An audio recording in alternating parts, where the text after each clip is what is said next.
ورحمة الله تعالى وبركاته. قال الله تعالى في كلامه المجيد وفي فرقانه الحميد: أعوذ بالله من الشيطان الرجيم. بسم الله الرحمن الرحيم. إذا جاء أجلهم لا يستأخرون ساعة ولا يستقدمون. صدق الله العظيم. কুমিল্লা শহরের প্রাণকেন্দ্রে নয়নাভিরাম পরিবেশে অবস্থিত সাত্তার খান কমপ্লেক্স মসজিদে উপস্থিতি সম্মানিত মুসল্লিয়ানি কেরাম, পর্দার আড়ালের মা ও বোনেরা, আজকে আমরা আল্লাহ সুবহানাহু ওয়া তাআলার দরবারে শুকরিয়া আদায় করছি যে মহান আল্লাহ রাব্বুল আলামিন আজকে মাহে রমজানের 30তম তারাবিতে আমাদেরকে শরীক হওয়ার তৌফিক এনায়েত করেছেন।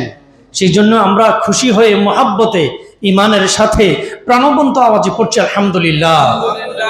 আমরা দরুদ এবং সালাম পেশ করছি আমাদের প্রিয় নবী, কলিজার টুকরা নবী, দুজাহানের বাদশাহ নবী মুহাম্মদুর রাসূলুল্লাহ সাল্লাল্লাহু আলাইহি ওয়াসাল্লামের প্রতি। সম্মানিত মুসল্লিয়ানে কেরাম, আজকে হচ্ছে মাহে রমজানের শেষ তারাবি। কথা বলেন ঠিক কিনা? আবার এই তারাবিটা এটা আমাদের কারো কারোর জন্য জীবনের শেষ তারাবিও হয়ে যেতে পারে।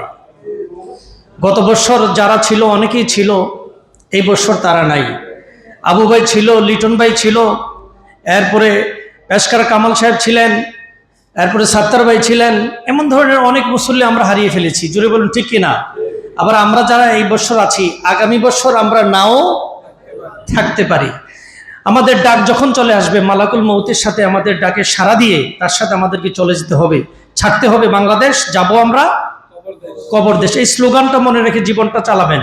ছাড়তে হবে বাংলাদেশ, যাব আমরা কবর দেশ। মৃত্যুর দুইটি বৈশিষ্ট্য, এর একটা হচ্ছে মৃত্যু কখন আসবে কেউ জানে না, আর মৃত্যুকে কেউ ঠেকাতে পারবে না। আমরা যখন আইসিইউতে রোগী দেখতে যাই তখন আমরা প্রথমে অনুমতি লাগে, এরপরে ইউনিফর্ম পরা লাগে, এরপরে মাস্ক পরা লাগে, হ্যান্ড স্যানিটাইজার ইউজ করেই আমরা রোগীর সাথে দেখা করতে যাই আইসিইউর মধ্যে। জোরে বলুন ঠিক কিনা?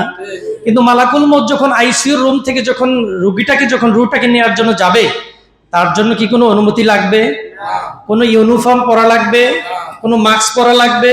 হ্যান্ড স্যানিটাইজার ইউজ করা লাগবে না। তাহলে মৃত্যুর দুইটা বৈশিষ্ট্য, এর একটা হচ্ছে কি, মৃত্যু কখন আসবে কেউ জানে না, আর মৃত্যুকে কেউ ঠেকাতে পারবে না। এটা আমাদের সকলের জন্য আফসোসের বিষয়। মাহে রমজান আমাদের কাছে এসেছিল রহমত, বরকত, মাগফিরাত, নাজাত, অফুরন্ত রহমতের ভান্ডার নিয়ে আমাদের কাছে এসেছিল, আবার এসে আমাদের থেকে আবার বিদায় হয়ে যেতেছে। জোরে বলুন ঠিক কিনা?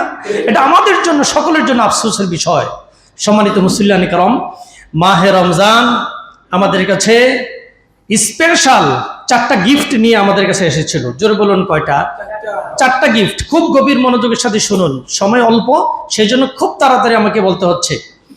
4টা গিফট নিয়ে আমাদের কাছে এসেছিল। মাহে রমজানের শিক্ষা আজকের আলোচনা বিষয়। মাহে রমজানের শিক্ষা। আমরা যে 30টা দিন রোজা পালন করছি, এই রোজা থেকে আমরা কি শিক্ষা পেলাম? এই শিক্ষা যদি আমরা অর্জন করতে না করি তাহলে আমাদের জীবন বিফল হয়ে যাবে। জোরে বলুন ঠিক কিনা? 4টা স্পেশাল গিফট। নাম্বার 1 হচ্ছে সিয়াম, নাম্বার 2 হচ্ছে কিয়াম, নাম্বার 3 হচ্ছে কোরআন, নাম্বার 4 হচ্ছে সাদাকা। জোরে বলুন কয়টা? স্পেশাল অনেক তো আছে, সব তো আর বলা সম্ভব নয়। স্পেশাল 4টার কথাই বলি। সিয়াম নিয়ে আমাদের কাছে মাহে রমজান এসেছিল। সিয়াম দেওয়ার উদ্দেশ্য কি ছিল? তাকওয়াবান বানানো আমাদেরকে। জোরে বলুন কি? রোজা আল্লাহ পাক দিছেই আমাদেরকে তাকওয়াবান হওয়ার জন্য, মুত্তাকি হওয়ার জন্য। কিন্তু আমরা রোজা পালন করলাম ঠিকই, সারাটা মাস আমরা সিয়াম সাধনা করেছি, কিন্তু তাকওয়াবান হতে পারলাম না। তাহলে এই মাহে রমজানে রোজা রেখে আমাদের কোনো লাভ হলো না। আমরা রোজা রেখেছি, রোজা দিয়েছি আল্লাহ পাক তাকওয়া অর্জনের জন্য। আমরা যেন তাকওয়াবান হয়ে যেতে পারি, তৌফিক যেন আল্লাহ রাব্বুল আলামিন আমাদেরকে দান করেন। বলুন আমিন। তাকওয়া কি জিনিস? এক বাক্যে বলে দিচ্ছি। ঈমান আনার পরে সব আল্লাহ রাব্বুল আলামিনকে হৃদয় থেকে ভয় করে সমস্ত হারাম কাজগুলো, গুনাহের কাজগুলো ঘৃণার সাথে বর্জন করার নাম হচ্ছে তাকওয়া। আবার বলি, মনে রাখেন, ঈমান আনয়নের পরে আল্লাহ রাব্বুল আলামিনকে হৃদয় থেকে ভয় করে সমস্ত গুনাহের কাজগুলো, হারাম কাজগুলো ঘৃণার সাথে বর্জন করে নেক আমল করার নাম হচ্ছে তাকওয়া। এই তাকওয়ার গুণে যিনি গুণান্বিত হবেন, আল্লাহ রাব্বুল আলামিন তার নাম কোরআন শরীফের স্টার্টিং এ দিয়েছেন মুত্তাকি। জোরে বলুন সুবহানাল্লাহ। তাহলে আমরা আজকে শপথ নিয়ে 1 নম্বর শিক্ষা গ্রহণ করি যে মাহে রমজানের রোজা আমাদেরকে দিয়েছেন আল্লাহ রাব্বুল আলামিন তাকওয়া অর্জনের জন্য। আমরা আজকের থেকে শপথ নেব, আমরা আর এই পৃথিবীতে যতদিন বেঁচে থাকব আমরা কোনো হারাম কাজের সাথে জড়িত হব না, কোনো গুনাহে কবিরা, গুনাহে সগীরা আমরা করব না, গুনাহে শিরক, গুনাহে বিদআত, আমরা এই ধরনের কোনো গুনাহ করব না। এটা যদি স্বপ্ন দিতে পারি তাহলে মাহে রমজানের রোজা রেখে আমাদের সাকসেসফুল হয়ে যাব, আমরা সফলতা অর্জন করতে পারবো। আল্লাহ যেন তৌফিক দান করুন, জোরে বলুন আমিন।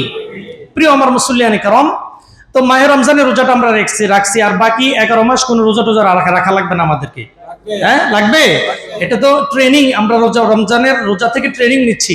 বাকি 11 মাসও আমাদেরকে কিছু কিছু রোজা আমাদেরকে রাখতে হবে। একটা হাদিস বলছি, যেহেতু রমজান মাস শেষ, আসছে শাওয়াল মাস। ক্বালা নবী সাল্লাল্লাহু আলাইহি ওয়াসাল্লাম মান সামা রমাদানা সুম্মা আতবাহু সিত্তাম মিন শাওয়াল কানা কা সিয়ামিদ দাহরি কুল্লু। যে ব্যক্তি মাহে রমজানের রোজাটা রাখার পরে শাওয়াল মাসের 6টা নফল রোজা রাখলো, টোটাল কয়টা? 36টা। এই 36টা রোজা যে ব্যক্তি রাখবে, আল্লাহ রাব্বুল আলামিন তার আমলনামায় সারা বছর রোজা রাখার সমান সওয়াব আল্লাহ পাক দান করে দিবেন। তাহলে রমজান রোজার পরে শাওয়াল মাসে আমরা কয়টা রোজা রাখবো? যারা পারেন নফল রোজা, অনেক দাম, আমরা যেন রাখতে পারি, তৌফিক যেন আল্লাহ পাক দান করেন। প্রত্যেক চন্দ্র মাসের, আরবি চন্দ্র মাসের 13, 14, 15 তারিখের রোজা, আইয়ামে বীজের রোজা, আমরা যেন এগুলো যেন রাখতে পারি, তৌফিক যেন আল্লাহ পাক দান করেন। তাহলে স্পেশাল 4টা গিফটের মধ্যে একটা হচ্ছে সিয়াম, আরেকটা হচ্ছে কিয়াম। এই যে মাহে রমজানে আমরা কিয়ামুল লাইল করেছি, বাকি 11টা মাসে যেন আমরা কিছু কিছু কিয়ামুল লাইল করতে পারি, তাহাজ্জুদের নামাজ পড়তে পারি, তৌফিক যেন আল্লাহ পাক দান করেন। 3 নম্বর হচ্ছে কোরআন। যে কোরআন মাহে রমজানে নাজিল হয়েছে, কোরআন তেলাওয়াত আমরা বেশি বেশি করেছি এবং বেশি বেশি শুনেছি, ঠিক কি না? বাকি 11টা মাস মানে কোরআন তেলাওয়াত করা লাগবে না? লাগবে। সুতরাং বাকি 11টা মাসের জন্য আমরা কিছু কিছু করে কোরআন তেলাওয়াত করতে পারি, কোরআনের সাথে সম্পৃক্ত হতে পারি, কোরআনের সাথে মুহাব্বত বাড়িয়ে দিতে পারি। কোরআনের কর্মী যারা, কোরআনের ধারক বাহক যারা, তাদের সাথে যেন আমরা গুড রিলেশন, সুসম্পর্ক যেন আমরা রাখতে পারি। তৌফিক যেন আল্লাহ রাব্বুল আলামিন আমাদের সবাইকে দান করেন। আমরা শপথ দিতে পারি না, কোরআনের বাহিরে আমরা কোনো কিছু করব না, কোরআনের পক্ষে থাকবো, কোরআনের বিরোধিতা আমরা করব না। সর্বশেষ যে কথা, সেটা হচ্ছে সাদাকা। জোরে বলুন কি?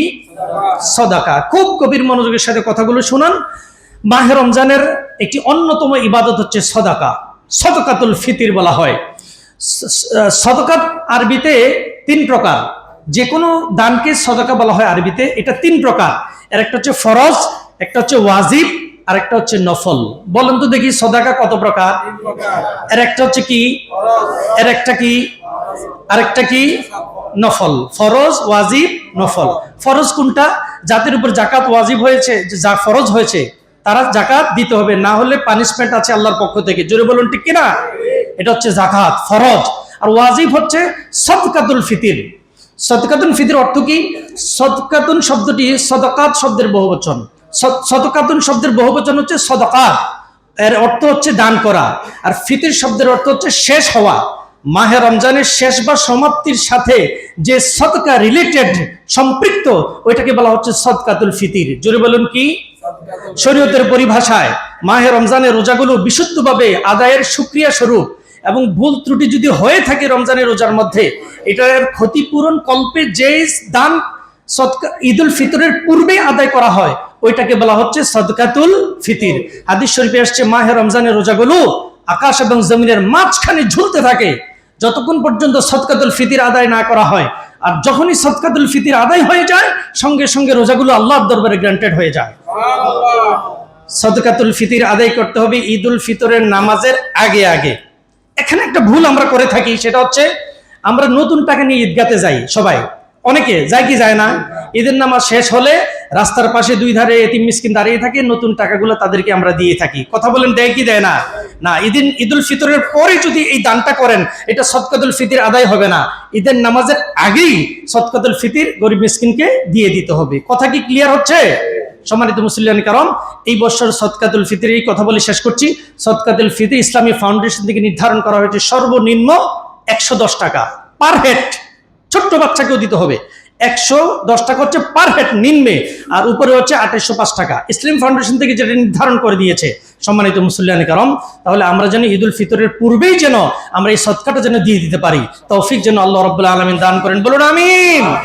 মাহে রমজানের শিক্ষা আমরা কি নিলাম? আমরা আজকের থেকে শপথ করলাম আমরা আর কোনো গুনাহের সাথে জড়িত হব না, কোনো শিরিক কাজ করব না, কোনো কুফর করব না, কোনো গুনাহে কবিরা করব না, কোনো গুনাহে সাগীরা করব না, বিদআত করব না। এই কথাগুলো যদি আমরা মানতে পারি তাহলে আমাদের মাহে রমজানের রোজা সাকসেসফুল হয়ে যাবে। আমরা সফলতা অর্জন আমাদের সবাইকে তৌফিক দেন, জোরে বলুন। আর এই 30টি দিন আপনাদের সামনে কথা বলতে গিয়ে যদি কোনো ভুল ত্রুটি হয়ে থাকে বা আপনাদের মনে কোনো কষ্ট জেগে থাকে, মেহেরবানি করে আপনারা আমাকে মাফ করে দিবেন। আমি আপনাদের সবার জন্য দোয়া করি, আপনারাও আমার জন্য দোয়া করবেন। আল্লাহ যেন আমাদের সাত্তারখান কমপ্লেক্সে কবুল এবং মঞ্জুর করে নেন, বিভিন্ন ধরনের বালা মুসিবত থেকে যেন হেফাজত করেন। আমাদের সম্মানিত চেয়ারম্যান সাহেব, সম্মানিত এমডি সাহেবের নেক হায়াত দারাজ করে দেন, আমাদের খালাম্মাকেও যেন নেক হায়াত দারাজ করে দেন। দোকান মালিক সমিতির সম্মানিত সভাপতি, সেক্রেটারি সহ সমিতির সকল সদস্যকে যেন আল্লাহ পাক কবুল করে নেন, সকল ব্যবসায়িকদেরকে যেন আল্লাহ কবুল করে নেন, সকল ক্রেতা সাধারণকে যেন আল্লাহ পাক কবুল করে নেন। এই আশা উদ্দীপনা রেখে আজকে এখানে শেষ করছি। আপনাদের সবাইকে শুভেচ্ছা, ঈদুল ফিতরের শুভেচ্ছা দিচ্ছি। আল্লাহ যেন আমাদের সবাইকে যেন কবুল করে নেন। আমরা সকলে দাঁড়িয়ে যাই।